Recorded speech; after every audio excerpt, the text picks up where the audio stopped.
Assalamu alaikum. Bismillahirrahmanirrahim.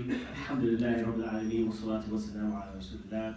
Rabbi shrah li sadri wa yassir li amri wahlul 'uqdatan min lisani yafqahu qawli. Before I actually give my answer, Brother Sanjay, do you mind just repeating the question one more time in case someone came in like that was late or we forgot what the question was? Sure. So the question was, how do we make Muslims in our community feel more welcome in their Islamic community, whether it be masjid, MSA, etc.? And you know, I think the important part of this question is already, the answer is actually in the question. How do we do something about it? A lot of the times you complain about things that are not in our control. Oh, that uncle, I go to this masjid and they're always doing this, they always look at me funny and I don't feel like going over there. How many of us, be honest with yourselves, how many of us stopped going to the masjid or a certain masjid because of how people treated you, spoke to you, or looked at you? Be honest, put up your hand. There's a lot of people. There's a lot of people who, stopped going to the masjid because the khutbah was too attacking towards them and they felt like, man, this is really personalized towards me. How do you know? I was trying to do something over here that was good. But the khutbah ended up being like, instead of motivating me and pushing me away. And that's something really interesting that as the leaders, as Brother Zakaria mentioned, that the leaders need to be mindful of their audience. The problem is that most of the masajids in our communities are not really reverse engineering what their audience wants or who their audience is. They're not spending much time with them. That's why you'll often find the khutbah is not updated. You know, as a teacher, alhamdulillah, sometimes you get lucky and you get a really good lesson. And you're like, you know what, inshallah, I'm going to use this next year as well. And you know what, sometimes you make a copy of that Google Doc or whatever and you forget to change the date. Sometimes you forget to change the date. I'm going to update the date, but you forget to do these things. Today, we were reading a math book that was, republished in 2017. And for my computer science people in here, right? One of the questions about it was saying a item called a floppy disk. Do you guys know what a floppy disk is? Yeah, right? It's really old and it's kind of silly, isn't it, right? There's sometimes people don't know their audience. Sometimes they're not updating their curriculum, their speeches to their audience and to the newer generation in there. They've had these things that have been on for so long. I'm going to just use this next week as well. I'm going to use it next month or whatever it might be. Something that you and I have to understand is that's not in our control.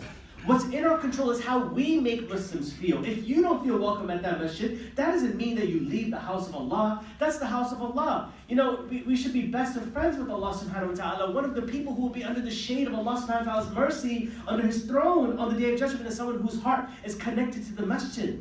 Our hearts should be connected to the masjid. Just because someone is not, relatable to you or whatever, that shouldn't affect your connection with the house of Allah. If you claim to be friends with Allah, and if you claim, let's suppose you have any friends over here. Who over here has someone that they go to class with their friends with? Put up your hand if you're next to someone who's your friend, right? I think that your friendship is judged upon how often you guys hang out. Is that fair? Right? How often you guys get lunch together? How often do you guys hang out maybe in the commuter center or whatever you guys call it over here? Your game room, I don't know. How often you guys hang out? I want to ask you that same question. If you want to be friends with Allah, or if you claim to be friends with Allah, how often are you hanging out with Allah?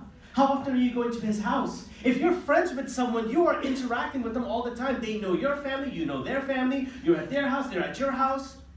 But how often are you at the house of Allah? That shows your connection with Allah. So don't let people disturb that connection. That's not in your control. What's in your control is your connection. And guess what?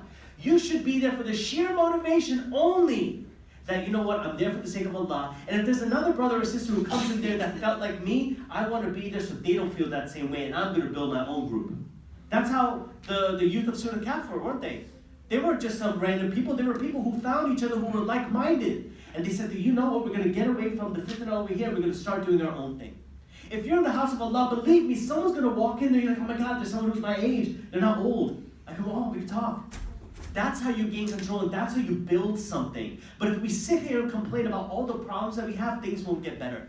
Brother Omar talked about these events that are happening, these dawah trainings. At the end of the day, I can't control, how you feel about Islam. I can't control, not yet Muslim, how you feel about Islam, Islamophobe, how you feel about Islam. But I can control how I make you feel about Islam.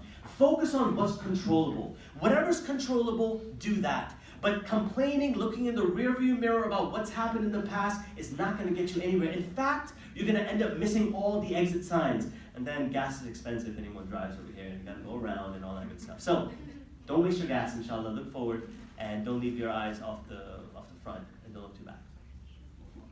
been blurry. I think that, can we just repeat the question? Sorry. So the question was, how can we, what's the best way to avoid passing judgment on our fellow brothers and sisters? I think that a lot of times, psychologically, one of the reasons we pass judgment on others is because we hold a lot of like ourselves to really high standards ourselves. Like, a lot of times, people ask me this question, and I'm always advising people to stop criticizing yourself. If you want to learn the first step to loving yourself and going in that right direction, so you develop that self-love, is stop criticizing yourself and stop criticizing others. And there's a difference between giving dawah and actually being critical of someone, okay? Now be honest with yourself. By show of hands, who's received like some really harsh dawah in the past? Be honest, right? Something that was really like, oh bro, like come on, there's better ways to say it. The thing is this, right? Dawah is the correct thing to do, true? Right? Dawah is correct, that's the right thing to do. But when something right or something correct is done at the wrong time, it hurts a person. Think about that for a second. Let's suppose someone advised you on, maybe your pants are too tight, brother. What are you doing? But that was in front of everyone. That's a valid thing to, give someone dawah about or give someone nasiha about. That's a valid thing to do, but maybe not the setting. Maybe the time was incorrect, so that hurts you. So when your feelings are hurt or your expectations are broken, you're going to get upset. If a sister is not wearing the hijab, for example, or perhaps wearing something that is not modest compared to someone else's view, because the word modest is very open to interpretation. So if it's not, modest to your perspective, or you're not wearing the hijab correctly, or to the way that person prefers, or they believe the hijab should be worn, and they want to give you nasiha about it, okay, but maybe in the setting that you're in, not so good. How often do we see people blasting people on YouTube comments? We have people who are Muslim YouTubers that they can't even identify themselves as Muslim because their own Muslim community has turned their back against them. They're going into severe depression because they have no one to turn to. They turn to other people who perhaps have their back. But guess what? We are leaving them. When you're talking about judging Muslims, stop doing it. Stop judging yourself. Stop holding other people to these higher standards. Hold yourself to those higher standards, agreed. But also give yourself a little wiggle room to mess up. It's okay to mess up. You learn from messing up. If a person was like, a child, mashallah, I have 2 daughters, alhamdulillah, one of them just started walking like a week ago. Amazing, isn't it? Amazing for me, because they're walking around. That's pretty awesome. They're walking around, and they've been stumbling, and for so long, they haven't been able to walk. But every time they tried, if they fell, like, they're never going to get it. Forget them. Give it up. You're never going to be able to walk. When have you ever heard that? That's not even a true statement.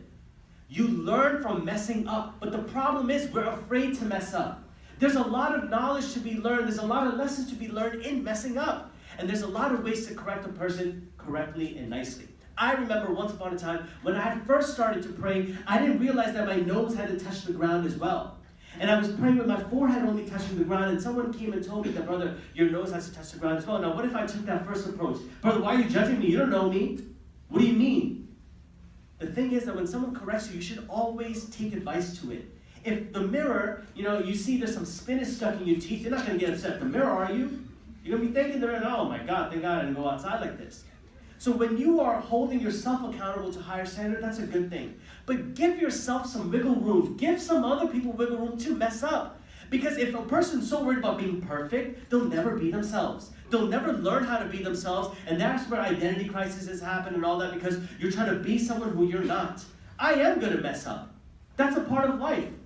The Messenger ﷺ and Allah SWT teaches us that messing up is where the growth happens. That's how things work. But if you're afraid to mess up, you're never going to learn. So stop holding yourself to such high standards that if you mess up, you don't leave a little wiggle room. Stop holding other people to these higher standards that if they mess up, you don't give them some wiggle room. Allow people to mess up and give them good advice in a sincere manner. Because if you're sincere, you'll be patient with them. And if you're not sincere, you're not going to be patient with them. Believe me, here's what I mean by that really quick.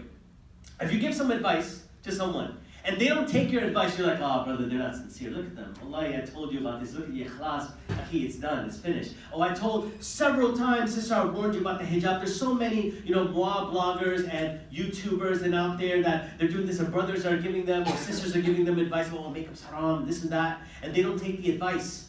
And they're just like, oh my God, look, they're not sincere. Akhi, we've told them, we've reached out to them, we've private messaged them, they're not sincere. You don't know their situation. You don't understand where their iman level is right now. Give them some wiggle room. Give people time to change. Give people time to change. If you're sowing the seed, sow it and water it. Wait for it to come out. Don't just sow it and be like, where is it? Why isn't the tree out?